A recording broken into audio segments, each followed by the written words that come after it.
تعالیٰ علیہ وسلم نے فرمایا کہ ہاں یقیناً سورہ ملک قبر کے عذاب سے بچا لیتی ہے۔ سبحان اللہ سبحان اللہ۔ اور ایک روایت یہ بھی میں بتاتا ہوں کہ سورہ ملک کی تلاوت کرنے والا جیسے قبر میں جاتا ہے تو عذاب آتا ہے، اگر گناہوں کی وجہ سے سر کی طرف سے آتا ہے تو سر خود ہی اس کو بھگاتا ہے عذاب کو کہ اس کے قریب میں آنے نہیں دوں گا تجھے، کہ یہ تو سورہ ملک کی تلاوت کرنے والا ہے۔ واہ واہ۔ بازوؤں سے آتا ہے تو بازو اس کو عذاب کو ٹال دیتے ہیں کہ نہیں ہم تجھے قریب آنے نہیں دیں گے کہ یہ سورہ ملک کی تلاوت کرنے والا ہے۔ اللہ اکبر۔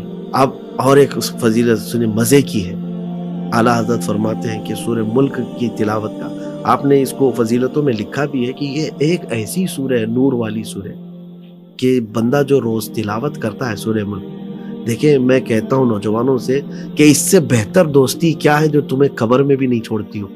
واہ واہ واہ۔ دنیا کے دوست تو جنازے میں آ جائیں گے اور مٹی ڈال کے چلے جائیں گے، گھنٹہ بھر بیٹھتے نہیں کوئی۔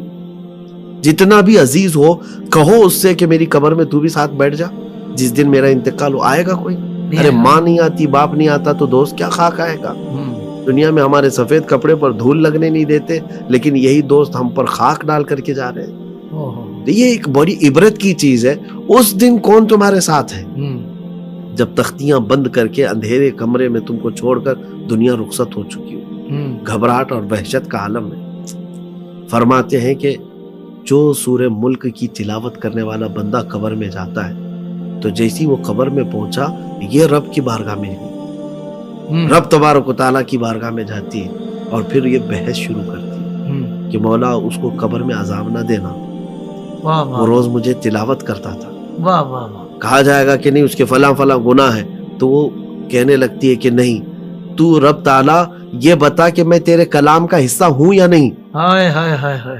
رب تعالیٰ فرماتا ہے تو میرے کلام کا حصہ ہے، تو یہ کہتی ہے کہ اگر میں تیرے کلام کا حصہ ہوں تو مجھے تلاوت کرنے والے کو چھوڑ دے، کیا بات ہے مفتی صاحب، اس کو بخش دے۔ یہ دوستی کا حق ادا کرتی ہے۔ سبحان اللہ سبحان اللہ۔ یہ دوستی کا حق نہیں ہے تو اور کیا ہے؟ اللہ اکبر۔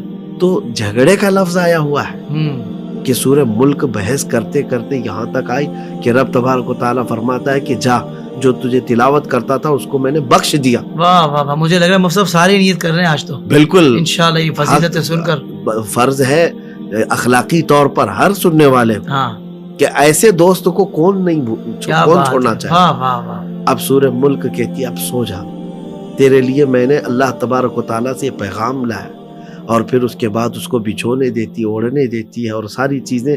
میں کہتا ہوں کہ قبر میں یہ دوستی کا حق ادا کرنے والی سورہ ملک کو اگر نوجوان نہیں پڑھتا تو کس قدر حرمہ نصیبی ہے۔ بالکل۔